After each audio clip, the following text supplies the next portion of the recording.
While playing Chrono Trigger for the first time, and maybe even now, Chrono was always found guilty for kidnapping Marley during the trial at the beginning of the game. Yet if you do things correctly, you are actually able to get a not guilty verdict at the end of the trial. Keep in mind that this changes nothing as far as the story is concerned, but it's still fun to shut up that Chancellor for a bit. Number 1. Don't be distracted by shiny objects.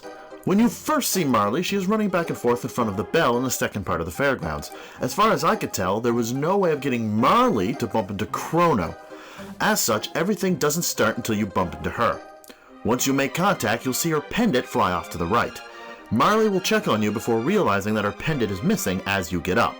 Your first instinct would be to head over and grab the pendant to bring it back to her, but first talk to Marley to see if she's alright, then go pick up the pendant and bring it to her. And please make sure you say yes when she asks for it back. We are trying to make Chrono innocent here. Number 2, not for Chrono consumption. To the left of where you met Marley and before the fighting robot, you will see an old man pacing by a long table. Talking with the old man, he will tell you he's about ready for lunch. At the end of the table is a pink-wrapped lunch, which actually belongs to the old man. Eating it may fully heal you, allowing you to go another round with the fighting robot, but the game is constantly watching you, waiting for you to make a mistake. Don't touch the lunch. Just saying, your defense lawyer is no Phoenix Wright. Number 3, Chrono gets pussy cat. He gets a pussy cat. To the right from where you met Marley is a little girl who is upset about losing her cat. Immediately after talking with her, head back to the left where the old man with the lunch is, and you'll see a yellow cat nearby. Talking with the cat will make it follow you, where you can guide it back to the little girl. Number 4, Sentimental Cellar. In the southern part of the fair, you can find Melchior the swordsmith who, after you are ready to leave, will ask if you could convince Marley into selling her pendant. The obvious answer here is, I'll try. Right? Because we want to be thrown in jail. That's the whole point of me doing this video. In all honesty, it's probably best just to avoid Melchior altogether, unless you went out to grind enough money for the load sword. Number 5, She Should Yell Rape.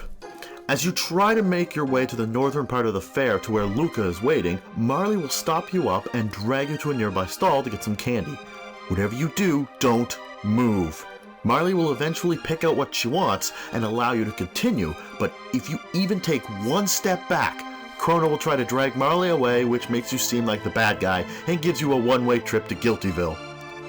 I'm not even sure why he tries to drag her in the first place. Maybe Chrono doesn't like candy, or this balloon freaks him out. Finally, number 6, don't swear in church, don't lie in court. During the trial, the Chancellor will ask, and I quote, who actually started this whole mess? As mentioned in number 1, there is no way to have Marley bump into Chrono, so answer with, I did, as it's the truth. The only other question that will be asked is if Marley's fortune tempted you. Refusing both times will leave the Chancellor with no more questions, plus he won't have any witnesses to try and prove you were lying. If you followed these instructions, most of the trial will happen on its own and all in your favor.